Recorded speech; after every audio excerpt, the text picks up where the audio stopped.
I've been in the classroom since 2010, always at the same high school. My most favorite part really is taking subjects that are daunting and scary and bringing it to the students in a way that gets them really excited about it and confident that they can do it.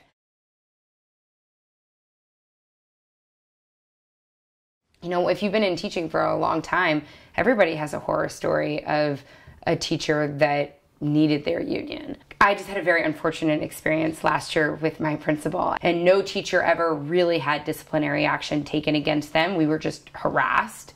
So we never needed the union to step in, but the sheer fact that we called them a couple different times and they showed up, they said, this is what you need to do. You know, you felt safe. You kind of felt like, okay, like we can do what's right here and we'll be protected.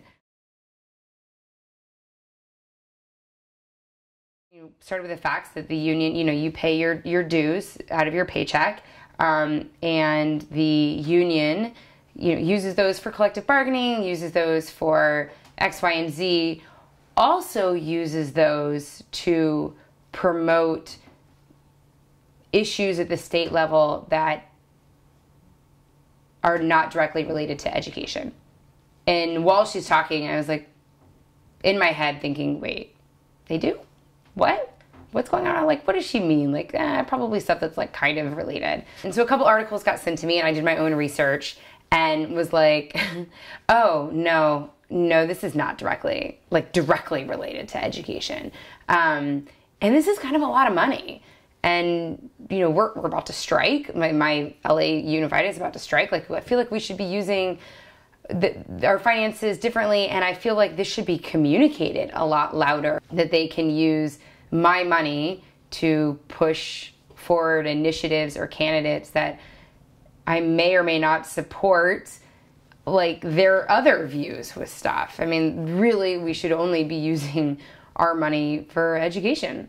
And so, you know, I wrote to my chapter chair at my current school, and said, you know, I would like for that portion of my dues to be separated and to come back to me, because I want to make those political decisions as a family, and not have the union making those decisions for me. And he wrote back and cited the contract of basically like, no, that's not your option. You know, I have the option to waive all union protection, right? Like I can say, you know, I just don't want to be a part of the union, but I don't want to do that. Like I know that they have a role. I appreciate the small things that I've needed from them so far, and I appreciate the safety net if I ever need something really big from the union. The issues that they support, I'm not like, oh my goodness, this is terrible, we shouldn't support this. It has nothing to do with that, and it's just simply that isn't what my union dues should be going towards, and that's my issue.